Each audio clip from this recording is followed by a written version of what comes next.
Big O Tires is rolling out Black Friday deals now through December 8th. Get limited time Black Friday savings on oil changes, brakes, car batteries, and more. Plus, save up to $190 on select Michelin and BF Goodrich tires when you use your Big O Tires card with no interest financing for 12 full months OAC. Don't miss Black Friday deals happening now through December 8th only at Big O Tires. For your nearest participating location, go to bigotires.com.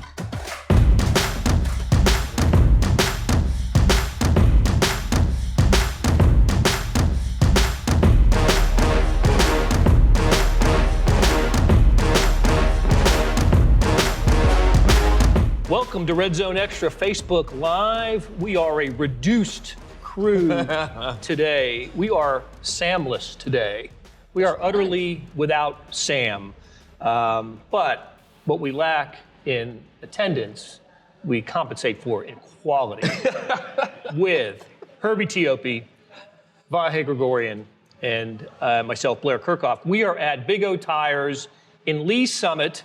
Always look above the door for the address, 1125 Southwest Oldham Parkway. You can see it from 50 Highway or Highway 50. I never know which, if it's Highway 50 or 50 Highway, but it's 50. Just the fact it's a topic in this area and no place else in the country that I know of, except maybe in your Carolina or something.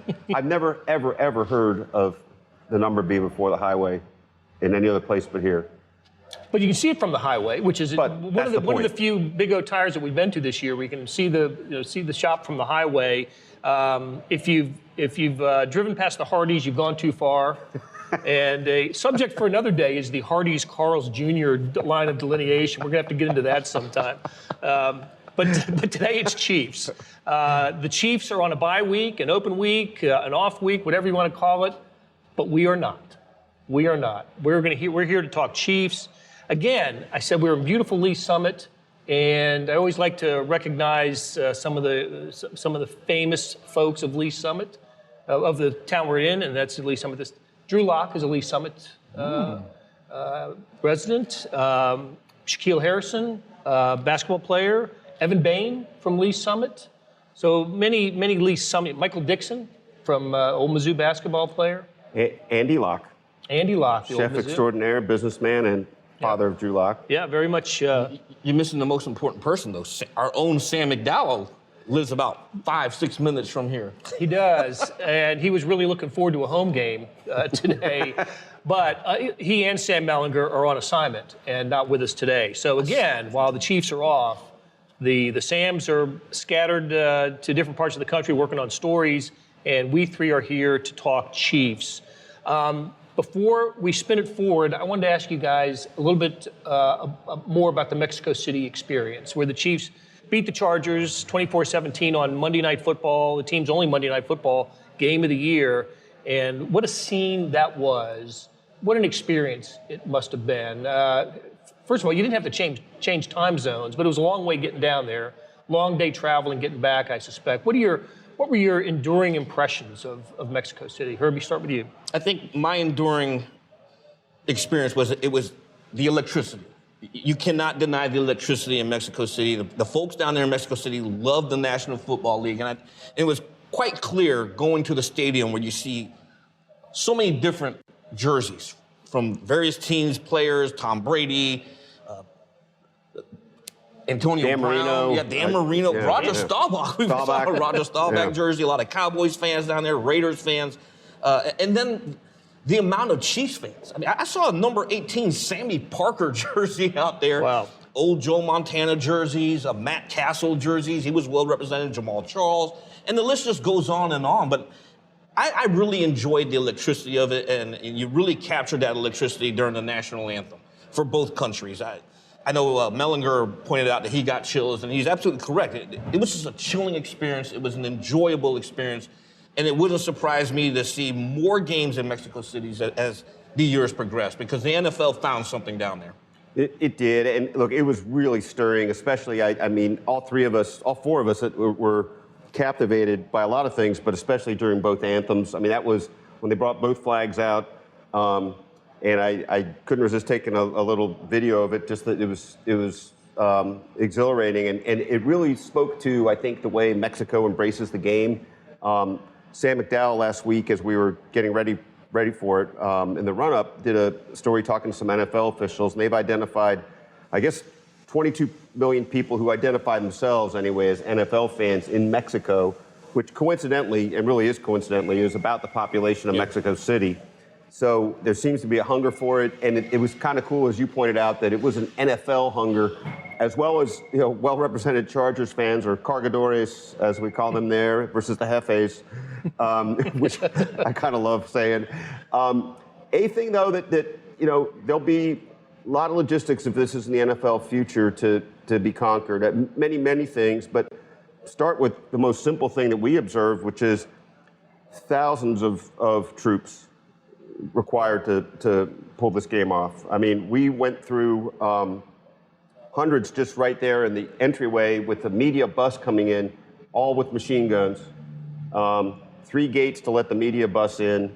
It tanks, I mean, military vehicles everywhere. Way different than you might have seen at an NFL game. There's what is essentially a moat within the stadium. There's no water in it, but it would be a moat, around the field.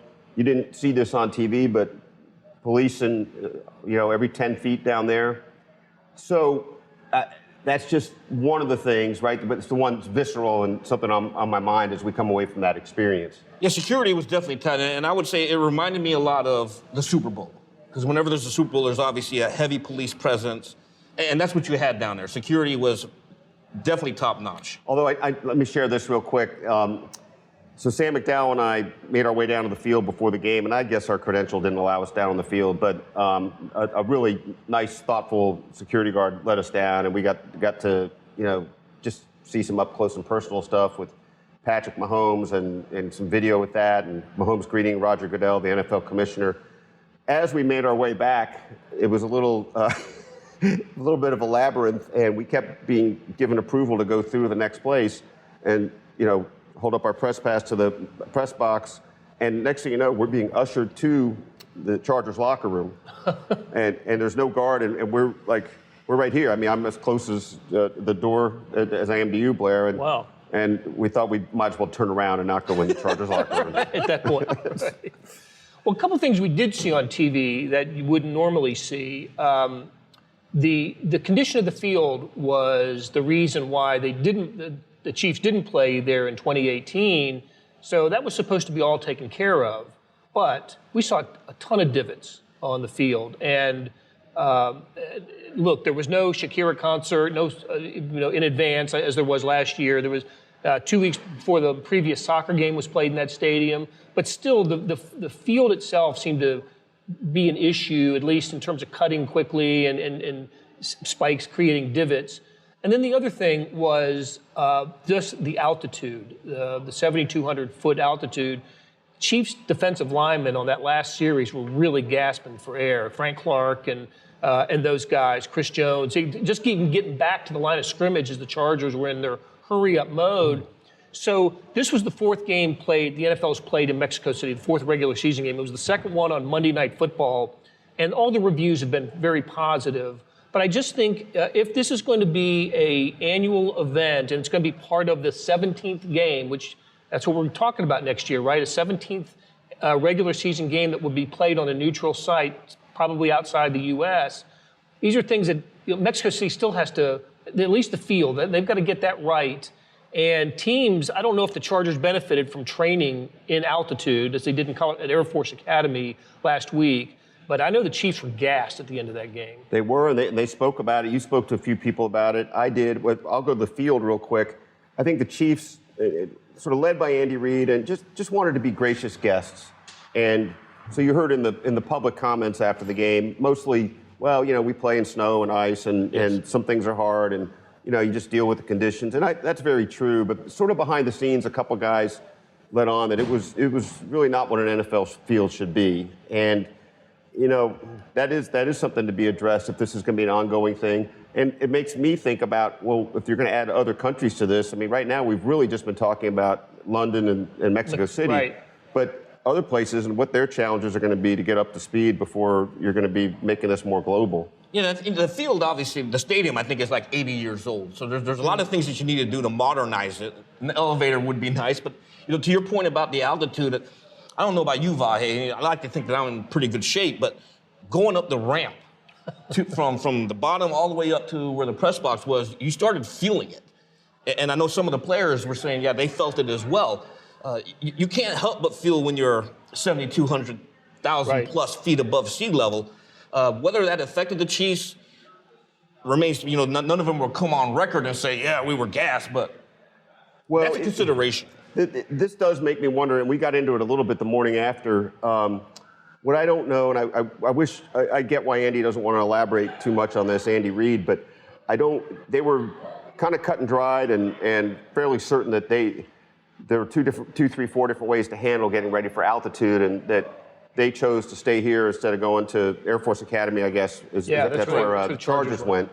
Andy didn't give us much about the reasoning other than we decided to do this. And what I don't know is how much, they're just thinking about, okay, X amount of hours, let's keep everything the same. I just would have loved to hear a little more insight about why they think this was the way. Actually, I'd be interested to know, too, we won't have a chance to talk to them till next week, but in hindsight, would they have done it differently? And I don't know that they'll answer that right now. What we do know about Andy Reid, having covered him now for several years, is he is such a creature of habit when it comes to game prep and travel.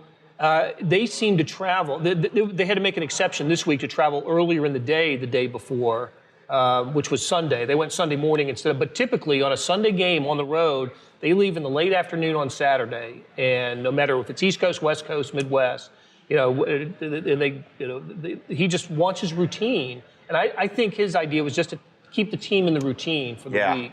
And taking the Colorado Springs or wherever was leaving that routine. I remember, look, in 2015, when they played in London, the Lions went a week early. Correct. They went a week early to prepare for the time zone change. And I think, Andy, I think the Chiefs left on a Thursday, like 3 or 4 days after the Lions did. The Chiefs won that game 45-10. I mean, so they obviously had the better team, and at least routine versus acclimating to the environment, routine won, at least in both of those games. And look, in the end, regardless of anything else, that'll probably still be their takeaway. Well, maybe we would have benefited from going to altitude, but we won doing it our way.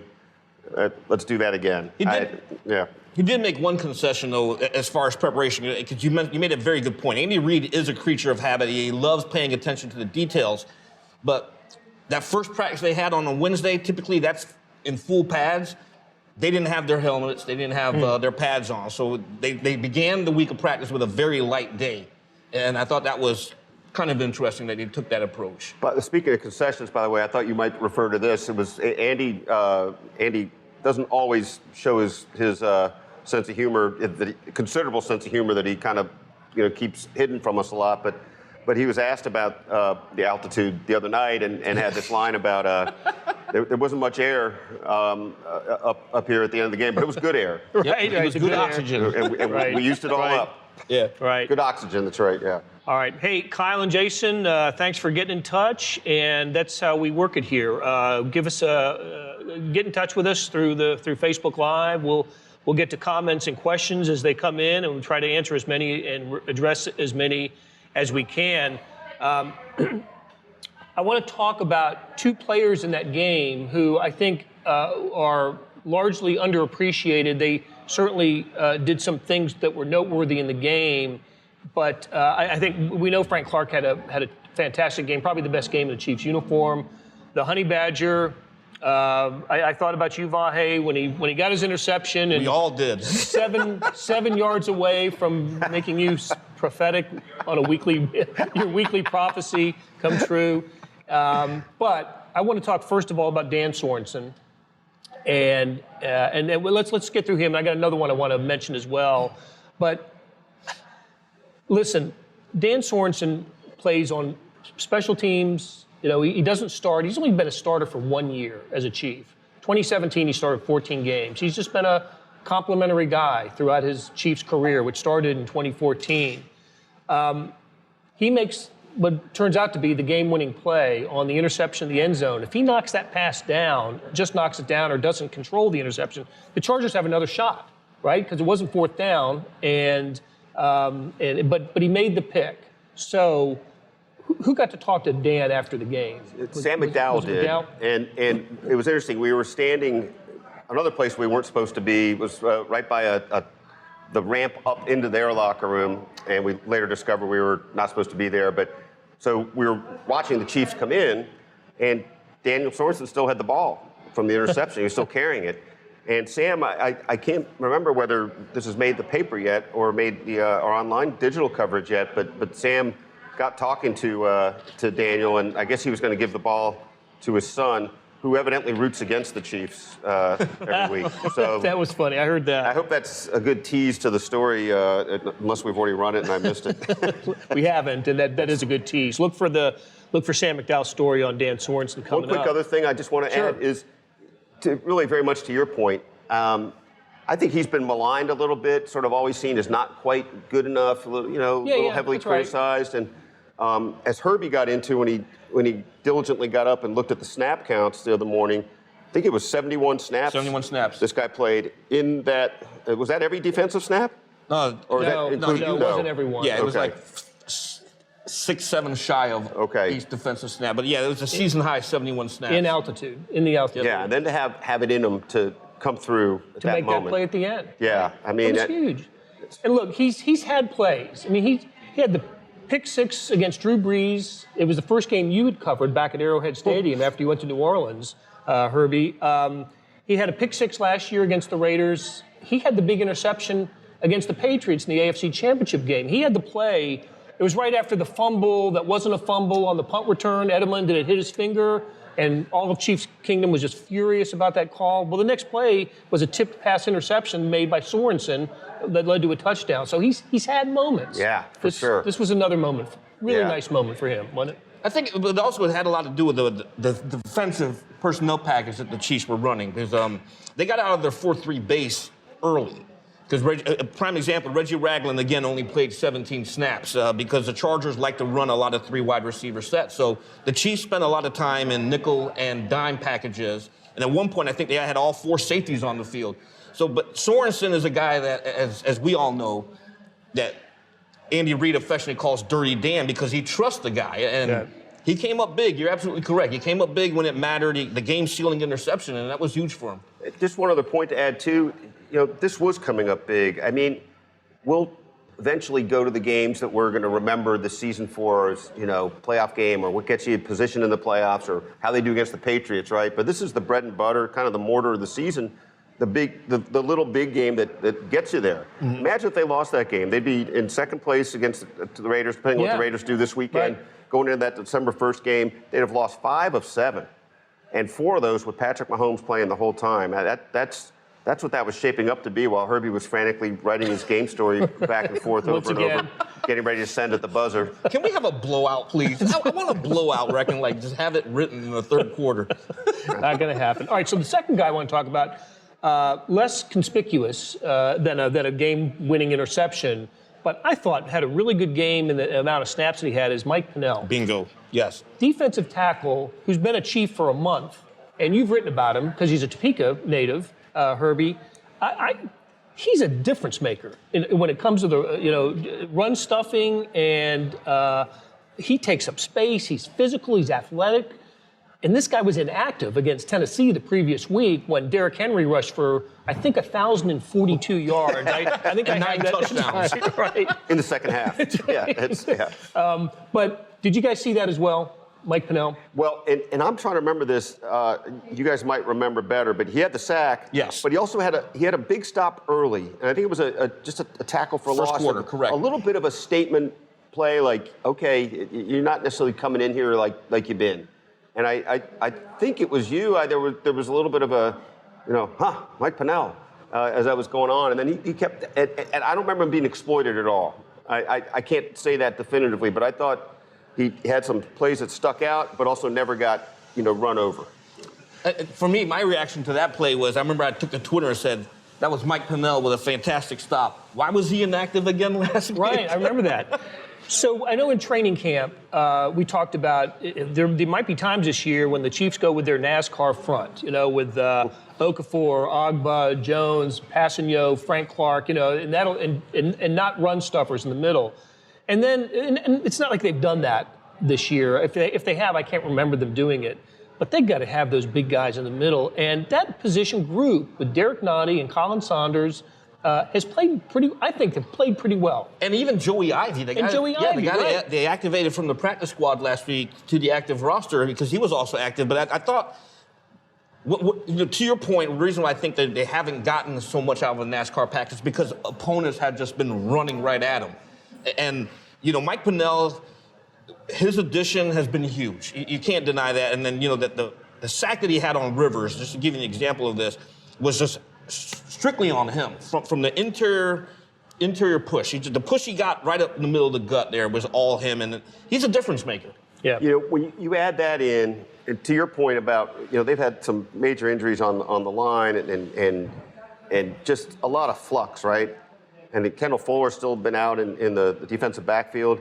But how different do you feel about this defense right now than you did, a week ago in a way, but let's say a month ago? I think this is a little bit of the narrative the Chiefs are spinning, but I think it actually is true. Andy was saying after the game, we had a little step back last week, but this is sort of part of an ongoing trend. And I'd say for the last 5 games, you can feel like you see something good forming. I mean, we've gotten this far into it and haven't even addressed, that the much maligned defensive backfield had four interceptions and, actually only 3 because Derek Nottie had one of them. Alertly got hit. But I guess the point is that there's been so much else going on that's just kind of in harmony with the rest. I mean,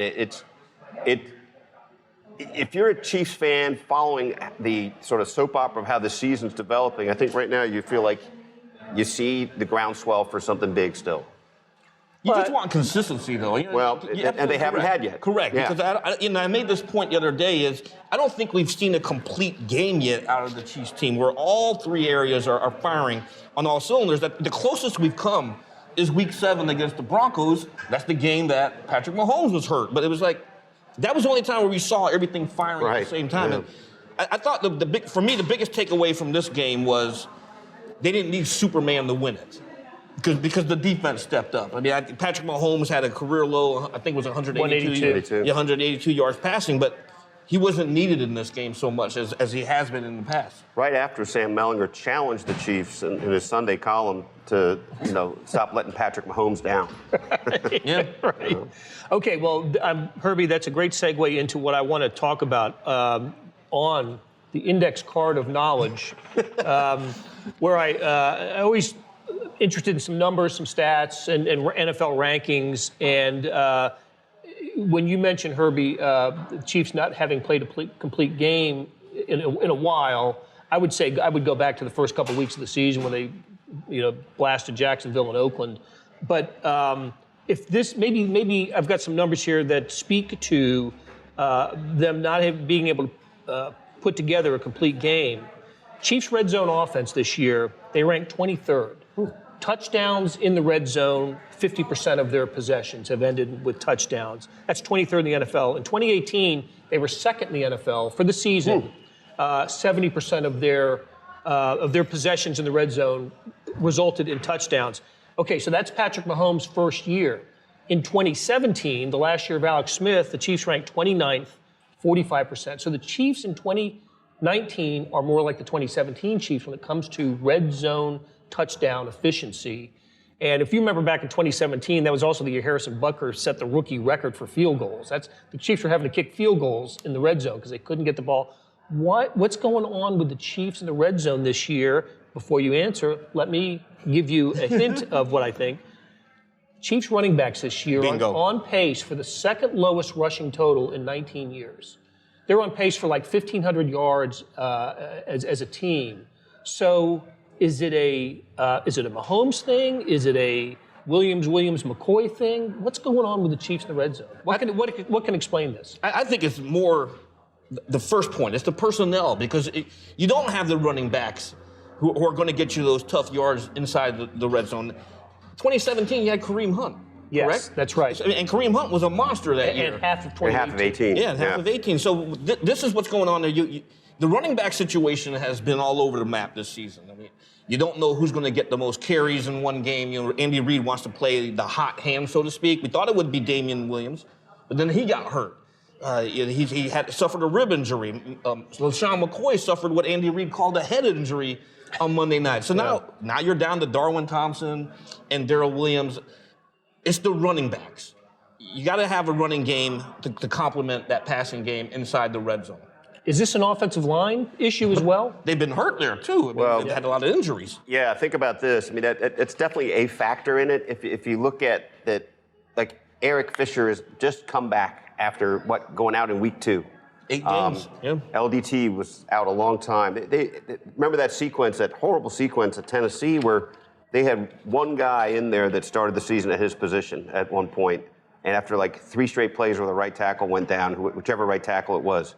So they haven't had that continuity. But what I do wonder about that's interesting, remember, and Blair, you were there, the opener in 2018 at the Cargadores, they had about 3 of those backfield, misdirection, sleight of hand things. And I remember just thinking, they could do that every time and score a touchdown. Yeah. I mean, because you'll never, I mean, Patrick probably could throw one behind the back. We haven't seen that yet, but that could happen.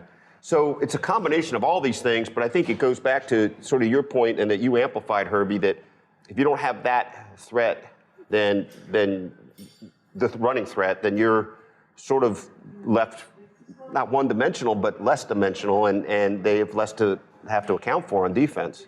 We haven't seen, as to your point, we haven't seen the jet sweepage. You know, that sort of, and Phil Jason wants to know if we need to be worried about Tyreek Hill's hamstring. On that point, what's the latest news on Tyreek Hill's hamstring? He's considered day-to-day. It's not considered serious, so the bye week came at the perfect time. If it's not a serious injury, then he has the extra time to recover. I wouldn't expect the Chiefs to push him next week. I'd expect them to probably say, well, he'll probably limit him on Wednesday and then just gradually increase it as we get closer to that big game against the Oakland Raiders. One thing I think was encouraging about this was that it didn't seem like the sort of thing that was borderline blowout, because he spent a good 6, 7, 8 minutes on the field after it. Right. Looked like, can you go? Let's work on him. You know, and I think there's a pronounced difference between something that's like, oh, that's a real pull. Yeah. As you guys know. So I'm encouraged that he'll have a chance to be back. And you're right, Herbie, that this for those purposes, this bye week comes at a perfect time. And Blair, you looked up this number before the Tennessee game, and it's kind of still holding up. What was the number on plays Patrick and Tyreek have both been on the field at the same time? Yeah. It is remarkably low. It was in the 60s, I think. And that accounts a little bit for things like red zone and little less explosiveness. I'd say it's worth 3 to 5 points a game, depending on how you want to do your math. Okay.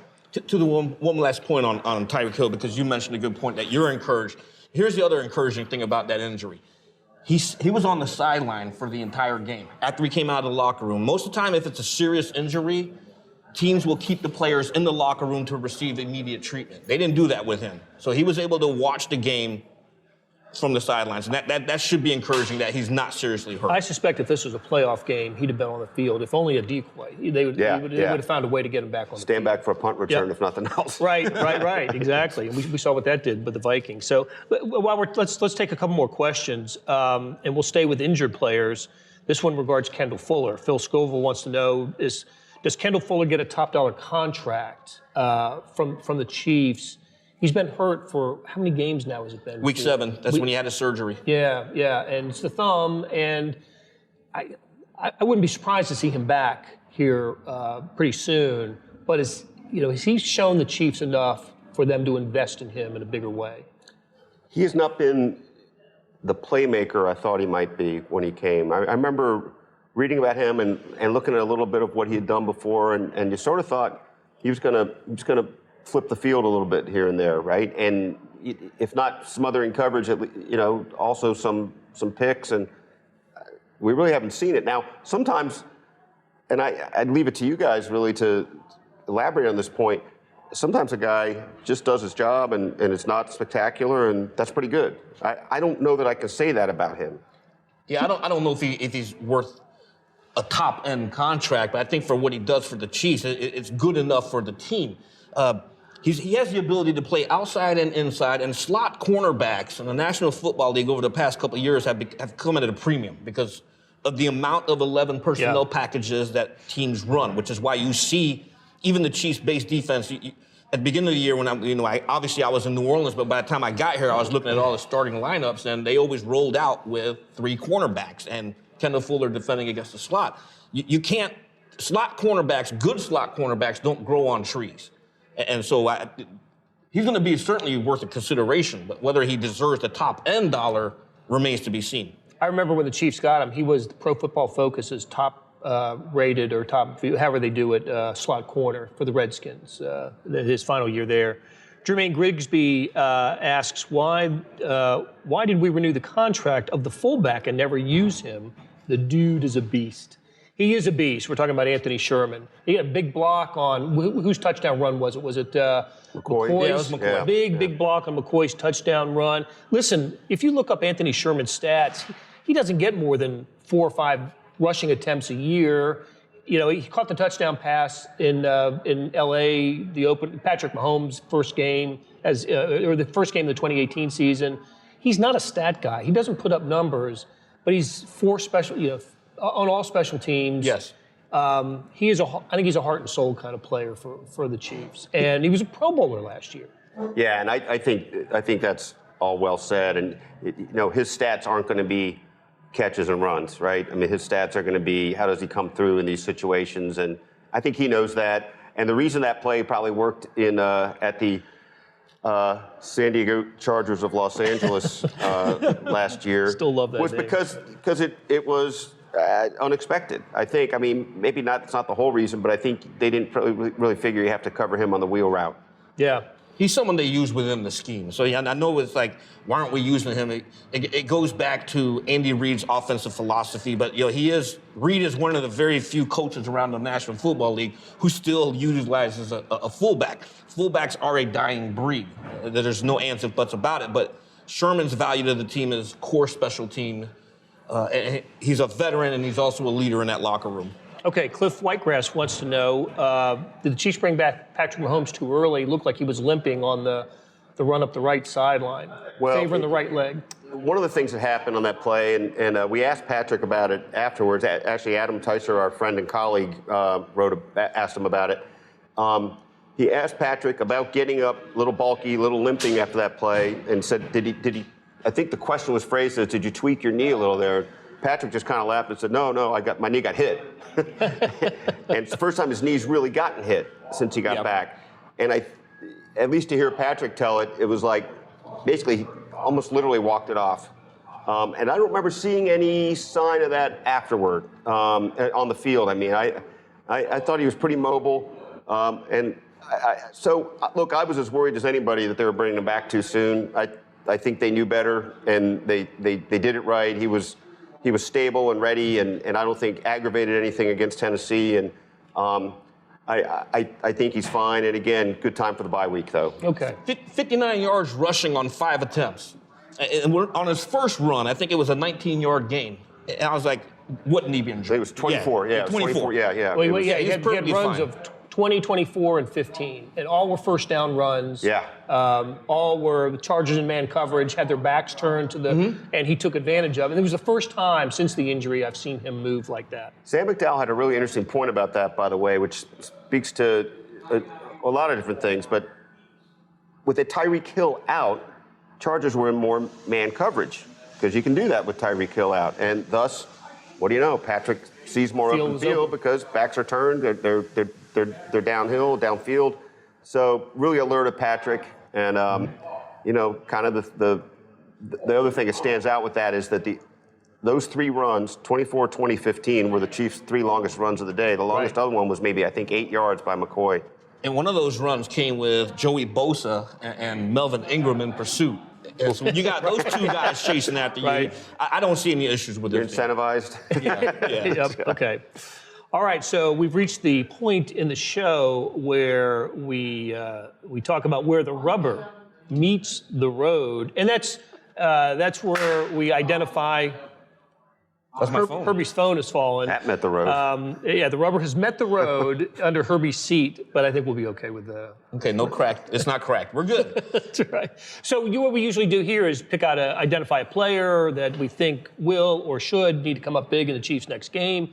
We're going to do another one of these Red Zone Extra Facebook Lives next Tuesday, so we will save our player identification for that particular episode. So I've got a couple of other questions that I wanted to ask you guys on where the rubber meets the road. And the first one is, Phillip Rivers has 14 career victories against the Chiefs. That's the most of any active quarterback. And it makes sense, right? He's been around a long time. It's a division opponent. You see him twice a year. You know, Tom Brady, Ben Roethlisberger, they have winning records, but they don't have anywhere near as many victories against the Chiefs as Phillip Rivers. He's 14-14 against the Chiefs all time. Should Phillip Rivers retire is the question. From what you saw on the field in Mexico City, is Phillip Rivers at the end of his career? I don't know. That struck me as a classic Phillip Rivers game, right? He absolutely was dazzling in a lot of phases of the game, and then he does what he does. And it's hard to reconcile the two, actually. I mean, that first drive, he threw for 63 yards and just carved the Chiefs up. Yes. It did help that Tano was covering a back out of the backfield on one of those. That was Chasing down Eckler? Yeah, it was Eckler. Yeah, that helped, but it also was him seeing it and adjusting to it. I don't know that he's that much different today than he was a couple of years ago. It is interesting, though. He's 14-14 now against the Chiefs. So I guess that means there was a time he was 13-3. Yeah. That's right. That's The Chiefs have exactly won right. 11 in the last 12 now. Basically the pre-Andy Reid era. Yeah, which is, so that's just kind of an interesting side point. But it looks to me like the same guy he's been with the penchant for the fatal flaw. But that, had he thrown that ball away against Dan Sorensen picked up, I'd like to see the parallel universe, what happened in the next play. Yep. Yeah, I don't think he's ready to retire. And the key thing here is he's still playing at an elite level. It would be different if his skills were deteriorating, kind of like what we saw in, I think that was 2015 with Peyton Manning, when his skills started deteriorating. We haven't seen that yet. He had a bad game against the Raiders, 4 interceptions, but the Chiefs just made some phenomenal plays on those picks. I don't think he's ready to retire yet. Okay, I disagree with both of you. I do. I think he should step down. I think this should be it for him. They're getting ready to move into a new stadium next year. I just think a fresh start at that position would be a good business move for the Chargers. I think there's a ceiling on his ability to get a team to a Super Bowl. I don't think that can happen with him as the quarterback. That is an interesting part of this when you lay it out that way, right? Is he ever going to take the Chargers to the Super Bowl? And if he's not, don't you start over with someone else? Yeah, but who do they have in place right now? That's the key thing here. It's either you're going to have to draft someone. Well, you got Tyrod Taylor, who done pretty well against the Chiefs. Is he going to be your franchise though? Could he groom the successor? If they draft this year, could he groom the successor? Alex Smith model. Mm-hmm. I would prefer Rivers did that. Okay. All right. Let me ask you this: is he a Hall of Famer? Ooh. I think that's going to be a thing that hits right at the crux of I do too. how do the voters deal with that, right? The numbers are astounding in some ways, but where you've taken your team, and again, the interceptions are, I don't know what the ratio of interceptions for him is, but it's 14 this season, and that's always been part of it. Patrick Mahomes has thrown 2. Right. And the Chiefs overall have thrown 2. That's amazing. Yeah. The Chiefs won both of the games. I take that back. No, they didn't beat Houston. Okay, yeah. So in 11 games, they throw 2 interceptions. I think his stats are worthy of Hall of Fame consideration, and I think if we're going to use interceptions as a reason why to keep him out, Brett Favre made the Hall of Fame, and he's the career leader in interceptions, but he also has a Super Bowl ring. So I think that's what's going to hurt Rivers the most is the lack of the championship ring. Right. Okay. All right. Second question for you guys. I'll let you think about this for a second. Blair's bringing it today. So, as you have no doubt noticed, if you joined us after the start, is we were 3 today and not 5 because Sam and Sam are not part of this group today. They're on assignment. They're out chasing stories for us that you will enjoy reading, I can assure you, knowing what they're chasing. So they're going to be great stories. So I got to thinking about there should be some kind of Sam presence here today. So I got to wondering about famous Sams in sports. Sams, Samuels, Sammys, any kind of derivation, Samantha, who are the most famous Sams in sports historically? I know I'm kind of springing it on you without notice, but off the top of your head, can you think of some famous? Let's go in order. I got two. Okay, well, just give me one. glad Give you me have one. One? Okay. Well, I hate to lean on the very name itself, but the pitcher, sudden Sam McDowell. How about that? Sam McDowell. I wonder if Sam McDowell knows that his namesake was a 5-time AL strikeout champion of the 60s and 70s. I brought it up to Sam, and he seemed to, as he so often does, shrug it off. What was Sam McDowell's nickname? Sudden Sam McDowell. Just like right. our Sam McDowell on Deadline, man. That's right. I called him Sudden a few times, and he's like, "What are you talking about?" Come on, Sam. All right, Herbie, who's your Sam? Oh boy, for one reason or another, I'm drawing a complete blank, but something tells me there was an NBA player named Sam. Yeah, there've been a few. There've been a few. And I know he was a guard. Yeah, there was a guard named Sam. Cassell? Sam Cassell? Cassell. Sam Cassell. Hey, I Very found good. one. Sam Cassell. Won an NBA title with the Rockets, I There believe. we go. Yep. Very good. Bald head. I know who Yep, you're going to remember. say. Well, I know a few of them, but I'll just go Sammy Sosa. Ah, okay. All right. I didn't expect that. Back to you. Another one? Yeah, I need another one. Sam Bowie. Sam Bowie. Oh, you So took mine. basketball, I was right? going basketball again. Yes, the player drafted instead of Michael Jordan. Yes. Yes. Sam Bowie, the 7-footer from Kentucky who will go down in history as one of the biggest flops of all time. All right, Herbie, you got another one? Sam Elliott.